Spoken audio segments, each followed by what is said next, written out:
enjoyed working with JYD. We were friends. I had him over to my house many times down there in Louisiana because he lived in Baton Rouge. I lived in Alexandria, and the TV was in Shreveport. So a lot of times, but I got along good with Dog. He was over strong as could be. Yeah, like I told you when I was working with him when I was a heel, and he's a babyface. We're in New Orleans, in New Orleans. I'm in the back lacing up my boots, and they have that "Who Dat" chant in New Orleans. That "Who Dat, Who Dat, Who Dat going to beat the Saints? Who Dat?" Yeah. So I'm back there, I'm lacing up my boots. All of a sudden, the whole building is vibrating. Who Dat? Who Dat? Who Dat going to beat the Dog? Who Dat? Boom, boom, boom. Who Dat? Holy shit. Holy smokes. I come out the building, they had 500 more people than the building could hold. They were jammed in there like this. And I'm beating Dog up. Now people are throwing chairs in the ring, and there's, the security's pulling people out of the ring. They're trying to get to me. I'm working Dog over. And Dog's like, get some more heat on me, Duggan. I'm like, bullshit, make your comeback, brother. Trying to get out of here alive, Time to beat my ass for a while. Because in a wrestling riot, which was pretty common back in the old days, if you're beating up the babyface, the folks will come to help him. If the babyface is beating up the heel, everybody will stand back and kick his ass, kick him, beat him. So you want the guy to make his comeback. Man, it's make a good comeback too. I think I was telling you when I left the ring. If I'm going out of the ring, in New Orleans was very rowdy, so they had these steel most places they had ropes. They had steel barricades in New Orleans, those big high barricades, and and I'm going through them. I got done beating Dog's ass. Everybody throwing shit at me, and all of a sudden, boom! I got popped. Boom! I reached around, I caught the guy. I knew I got the guy that hit me. And I'm pulling him over the barricade. I'm about to light him up. I look down. He's about 90 years old. So you only hit him once. Oh, shit. I let him go. Those steel barricades were closing like the Red Sea was ending. Because I learned years ago, you don't fight the crowd. You fight your way back through to the dressing room. Okay. But back when you were a heel, the wrestling riots were pretty common. I was asking Jake if you had any heat, some guys like that never happened to me. with you never had any heat, brother. That's why it never happened to you. Nowadays, Jim, with kayfabe being gone, do you think it's possible to have a wrestling riot still? No, I don't think so. I thought when Undertaker got beat, I thought they might riot. When Taker got beat, and like I said, kayfabe has long been dead. You're not going to convince anybody that it's real. And I watched, I just happened to go through my social media, and I saw Sheamus's, he had his back, and his back was cut and bleeding and strap marks. And I'm like, brother, it's a work, you're supposed to take pride in not hurting your opponent. And it seems like the guys are almost a bigger marks than the fans. I mean, boy, he really laid that one in. Mm-hmm. It doesn't take anything to lay one in. It takes a lot to make it look like you laid one in. I mean, that's my joke. Caps and sleeves at this level. That's why I'm not in Sanford, though. The guys want to prove my ideas, but I don't understand. Even when I was working, Snitsky, remember Big Snitsky? Yeah. Yeah, I was working over in Europe with Snitsky, and I was out there. I'm like, oh, USA, doing my stuff. And the crowd was with it. And, they introduced Snitsky. He came in, I turned around. Boom, I thought the building fell on me, man. Holy shit. Boom, I went down, I'm like, holy crap. Boom, boom. I get up, I'm holding on to him. He goes, what do I do? I said, hold still. Jesus. What the hell? They can't feel it. Right. Yeah, I mean, the rest of the match, I'm worried about getting hurt. I'm not worried about having a good match. I'm worried about getting hurt out there. This guy is reckless. And, of course, I can't throw no stones. I was reckless as shit when I first started. DiBiase will tell the story. First time I tagged up with him in a tag match, he cussed me out and went over and tagged in Tommy for Wildfire Rich. He's like, F you. I'm like, come on, let's wrestle. I'll wrestle you. Come on. Big Jim Duggan, Georgia Championship Wrestling. Which reminds me, I think it's which my daughter found for us, brother. It's official.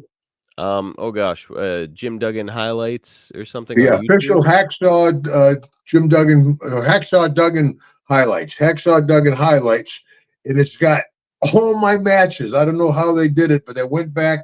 They found when they brought me into Mid South. The reason I came into Mid South, Skandar Akbar brought me in as an assassin. And then I came in, I got over in Mid South, so Bill brought me in and put me with DiBiase and Matt Bourne and started the Rat Pack. But that started my original match in Mid South. I came in, I had the fur on. I was still Hacksaw and Skandar Akbar. And then the first time I used the 2x4, I had used it before in Southwest Championship Wrestling with Joe Blanchard. But when I went to Mid South, you could used it once in the match, and that started it off again. Do you know who came up with the Wild Man Duggan shtick? Yeah, I did. I was just trying. I mean, you know, like I told you when I Vince McMahon Sr. called me into the office, I was working up there. I was Big Jim Duggan. You know, you can see me working with Hogan as Big Jim Duggan on YouTube. I got red and black trunks. I had a little mustache. I had razor cut hair. I was scared to death. I'm in the ring like this. I'm working with Hulk Hogan, you know.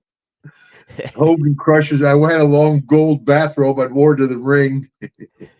Hogan crushes me, of course. Fred Blassie, classy Fred Blassie, who was a classy man. He was managing Hogan. But anyway, Vince McMahon Sr., the old man, calls me into the office. And they smoking cigars, him and Arnie Skoll and the smoke, you know, the mafia type thing with the Godfather, right? And he's like, kid, you might have a future, but come up with something better than Big Jim and get rid of that gold bathrobe. Yeah. So they sent me to Hawaii where I worked for High Chief Peter Maivia. And so I got over there. That's where I met Haku. Me and Haku were living in the same apartment. And he was Tomatonga over there. But anyway, I'm a young kid. And they're like, well, put a mask on, you know. I'm wrestling all these grown men. They're like, put a mask on, kid. So I got a mask on. I wrestled as the convict. And again, like how did I come up with Wild Man as a convict? As you know, breaking into business, I'm thinking, you know, what can I do with a convict? I'm like, I got it. I'll put C's on my mask for the convict. So I got the C's on my mask. I storm on down the ring, and the fans are like, convict, convict. Why'd you put those ears on your mask? I said, they're not ears, they're C's for the convict. Not good when you have to explain it. Yeah.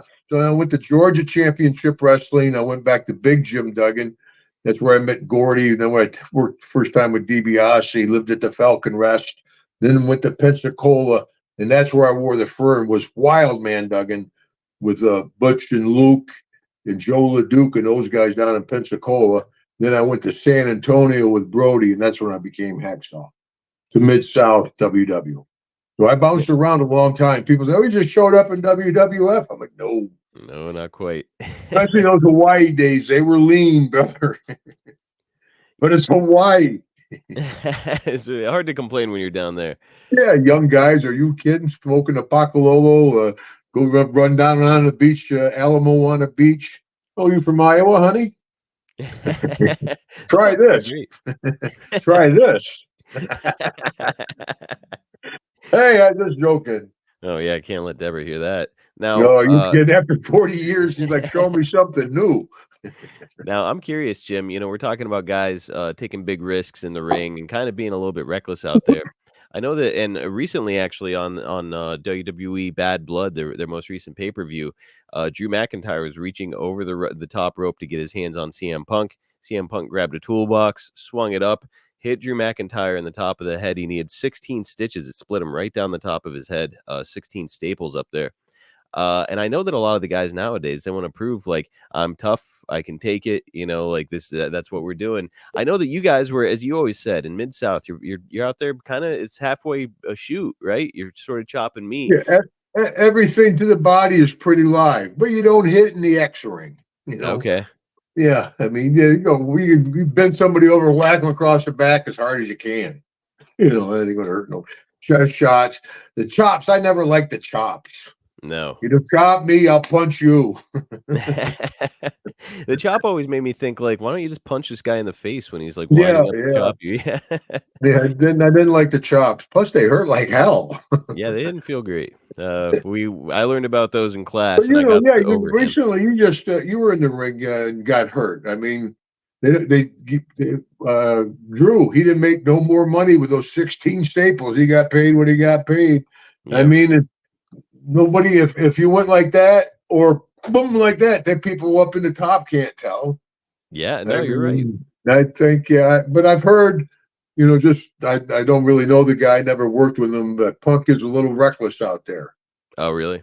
Yeah, Road Warriors had that. There's different guys. Steiner's had that reputation where they were reckless. Because back in the day, you'd wrestle enhancement talent, job guys, Yep. the derogatory term.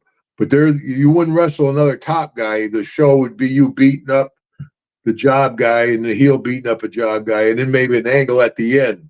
And then if you wanted to see the two top guys wrestle, then you had to go to the show and see it at the arena. That there was an advertisement for the arena shows that were, because everything will be in Biloxi, we'll be in New Orleans, we'll be in Baton Rouge, we'll be in Alexandria. They tell you we're all during the show where we're going to be. Where now the show is a TV show. It's more television and less about the house shows, I think. That's where Because the big back money then was it made. made a difference who was on top of the card. Ric Flair, Hulk Hogan, whoever was on the top of the card made a difference. Now it's WWE. Yep. It's the circus coming to town. It's not, it's just a whole package. Different It's show. it's interesting because nowadays TV seems like where most people make all their money in wrestling because of these big TV Well, you deals. told me we make some on this, brother. Oh yeah, we do okay here on YouTube too. But yeah, these folks are out here. It's millions and millions of dollars in contracts through TV. But back in the day, it was you wanted to get people to the arena. That's where the money was made, right? That's where the money was made. Yeah, it was a half-hour show advertisement. And a lot of Yeah. times I love that. We're gonna go off the air, and everybody's battling. You don't know what's happened. We're running out of time.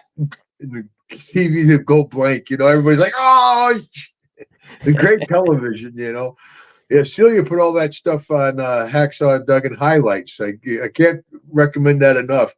And watching those old Mid-South shows, and with much different character back then. And I joke, by the time I was the king of wrestling, Mid-South, we were chopping meat, brother. I was up there with One Man Gang, King Kong Bundy, Bruiser Brody, Stan Hansen. We were battling, fighting each other. Dr. Death, Steve Williams, Gordy. And at the end, I was the king of wrestling. I had the cape, the crown, the flag, the board, the thumb, the tongue, the hoe, and the cross-eye. Things really But I was changed. around for 40 years, brother. Yep. Now, do you think that there was that, because again, there's that tough guy element nowadays where like I want to prove, hey, I'm tough, I can take it. Do you feel like that was part of what was going on with you early in wrestling, where it's like you're in there with these big guys and you're really kind of throwing hands a lot of the time? And did you feel like you had a chip on your Well, you shoulder? had to Like, get your respect. Yeah. I yeah, mean, guys like Brody or Andre, people, if you didn't fight back against them guys, they would beat the hell out of you. Yeah. They respected guys that would fight back. Yeah. But if you had trouble back then, you didn't have wrestler's court. You'd go in the shower and figure it out, So hmm you don't want to show how tough you are, step back in the shower. But as we talked about before, there's no cakewalks in the dressing room. You look through that dressing room, he's a tough guy. He's a tough guy. He's a tough guy. He's a tough guy. He's a tough guy. You're not going to well, I beat these two guys up. I beat the hell out of them. I knocked the shit out of them. Well, you fought two guys that didn't know how to fight. hmm You fight somebody that knows how to fight. You're like, well, I won. but only barely. Yeah. Well, I told you, that was a master ceremony at one of the MMA fights up in Montreal. I went up to Montreal as a master ceremony. Backstage is like being in a car wreck. Those poor kids are like, Mr. Duggan. Like, okay, fellas, hold on. Ho!